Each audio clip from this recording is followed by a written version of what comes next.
La semana pasada estuvimos conversando acerca de doctrina social de la Iglesia en esta serie de pensamiento social católico y precisamente definimos qué es doctrina social de la Iglesia y planteamos que doctrina social de la Iglesia es precisamente o hace referencia a la aplicación de los principios, los criterios, los valores del Evangelio a las realidades temporales. Y hablamos precisamente de que realidades temporales son precisamente todas aquellas actividades que se realizan mientras peregrinamos en esta vida, como por supuesto, la economía, la política, el comercio, la empresa, la cultura, la ecología y otras dimensiones esenciales y fundamentales del ser humano. Eso lo definimos en términos muy generales como doctrina social de la Iglesia y dijimos que la doctrina social de la Iglesia se fundamenta precisamente en 6 principios universales. Y el primer principio de la doctrina social de la Iglesia que quisiera entonces abordar hoy en este segundo vídeo es precisamente el principio del bien común.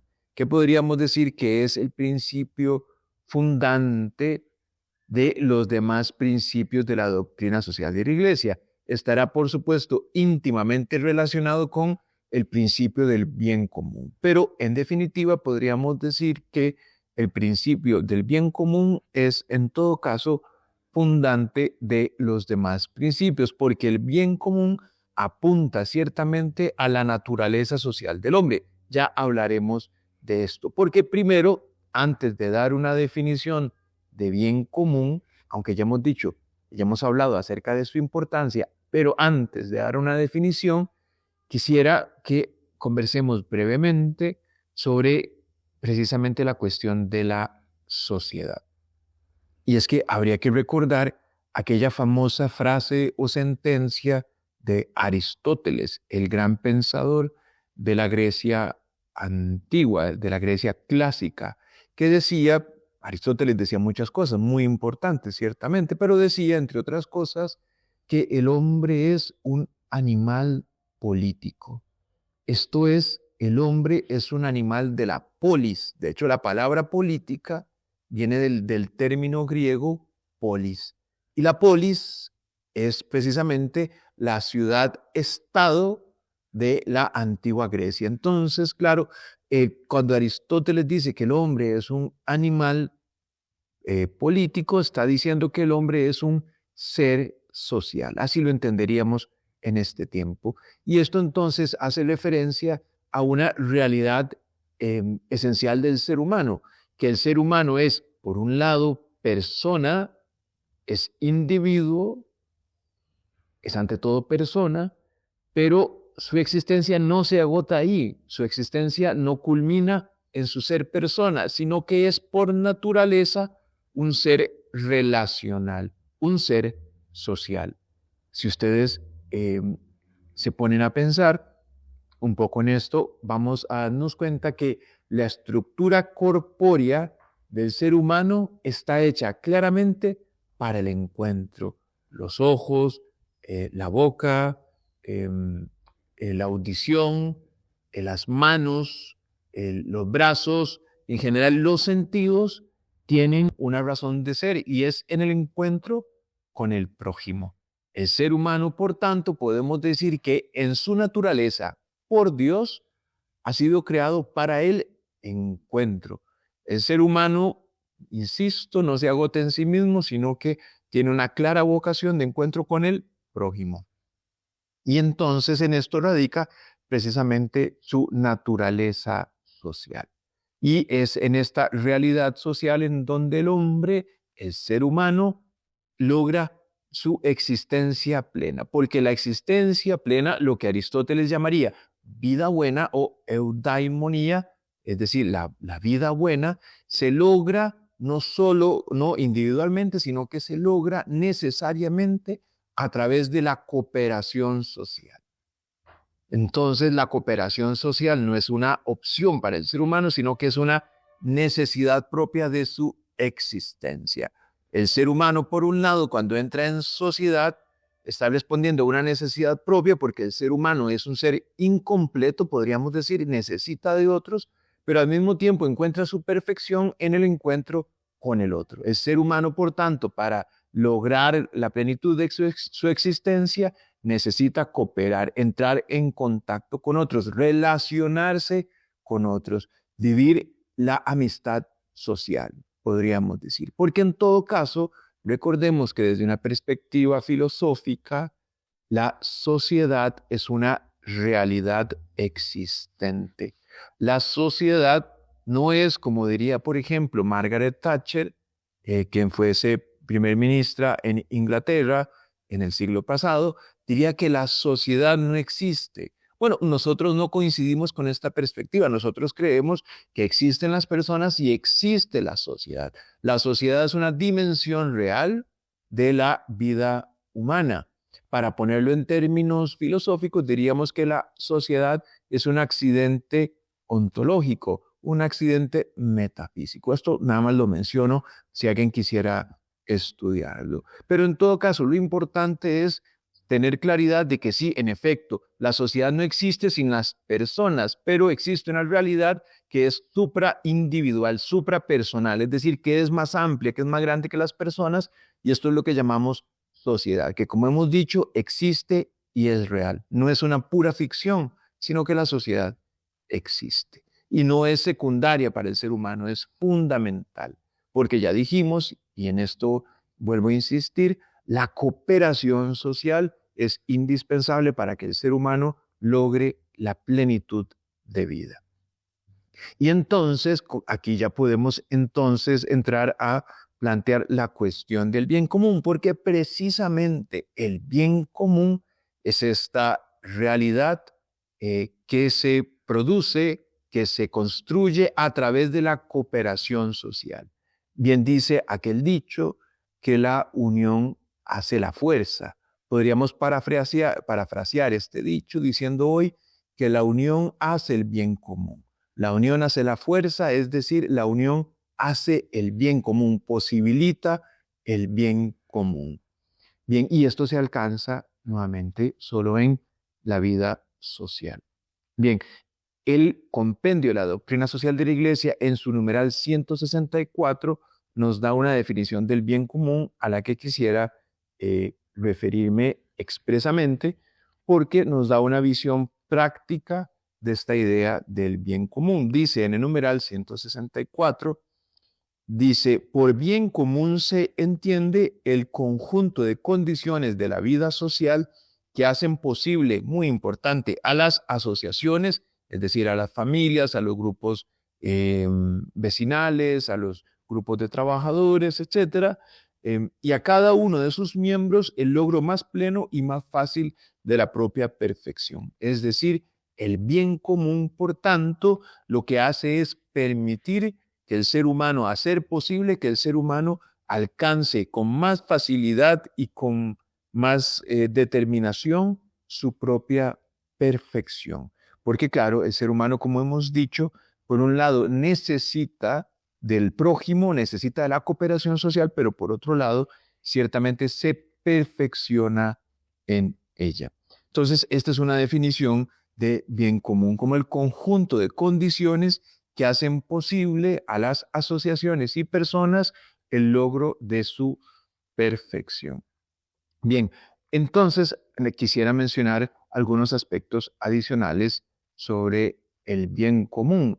Bueno, aquí en este sentido, remitiéndonos, por ejemplo, a la encíclica Populorum Progressio de Pablo VI, publicada precisamente allá en la década de los años 60, que versa sobre el desarrollo integral, que me parece que ofrece una definición que también podríamos tomar como definición del bien común, y es la siguiente. Pablo VI habla del desarrollo integral como el desarrollo muy importante. Dice, el desarrollo de todo el hombre y todos los hombres.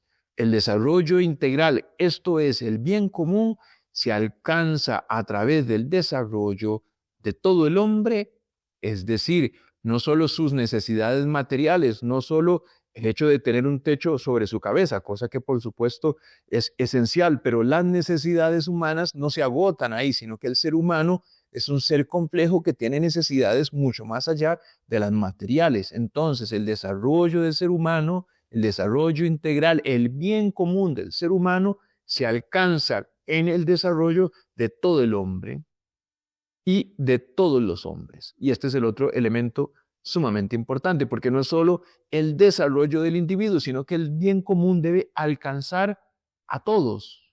El bien común se logra, se perfecciona, se perpetúa y se conserva todos en unidad, en unión.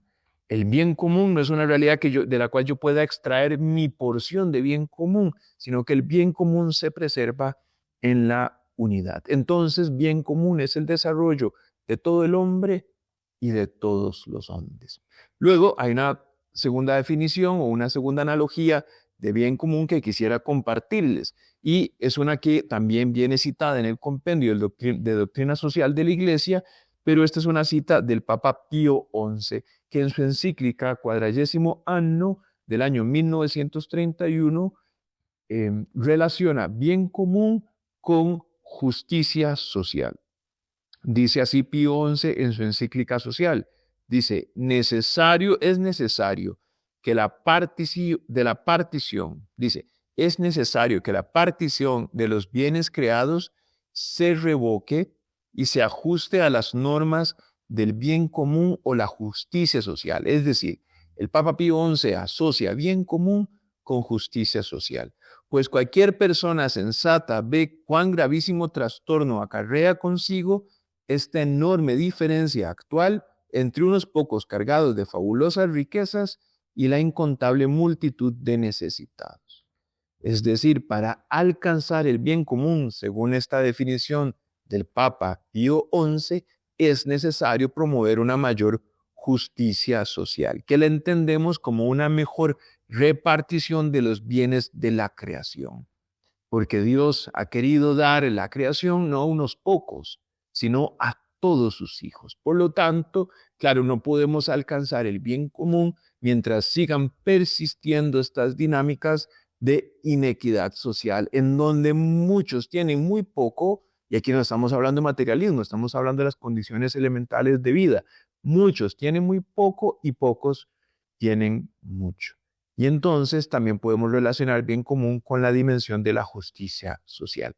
Para complementar con un ejemplo, quisiera usar una analogía desarrollada por Stefano Samagni, un economista italiano, que dice lo siguiente: el bien común se parece a una multiplicación, a una multiplicación.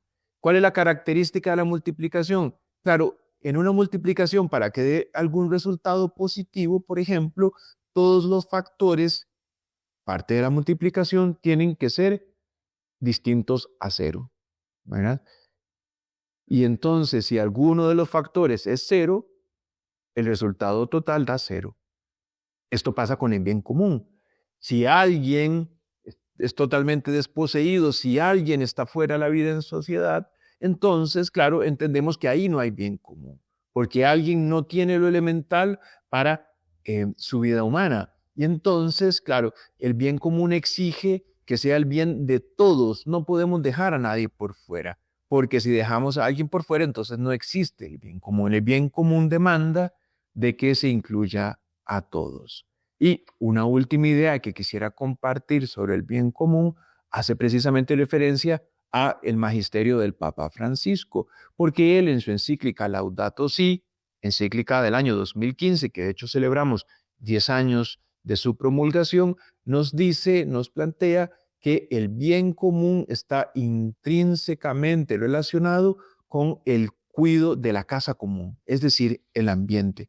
La preocupación ecológica es elemental para preservar, perpetuar y conservar el bien común, porque claro, entendemos que el ser humano, y esto en consonancia también con el relato de la creación del Génesis, entendemos que el ser humano es parte integral de la creación. Ciertamente es, podríamos decir, el culmen de la creación de Dios, pero no por eso deja de ser parte ni es distante de la creación, sino que está inserto en esta realidad que llamamos casa común, como bien plantea el Papa Francisco en su encíclica. Es decir, el ser humano hace casa común con el resto de la creación y entonces entendemos que es indispensable preservar el ambiente, entender la creación como un don de Dios para el hombre y no como una mina de la cual extraemos recursos para el enriquecimiento, sino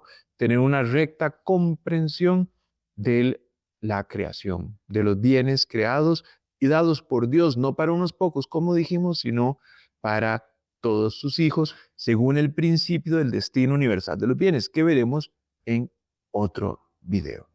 Esta ha sido entonces una referencia y una explicación más o menos sintética sobre el bien común. Si quieren estudiar más a fondo, les sugiero que vayan al compendio de la doctrina social de la Iglesia a partir del numeral 164. Muchas gracias.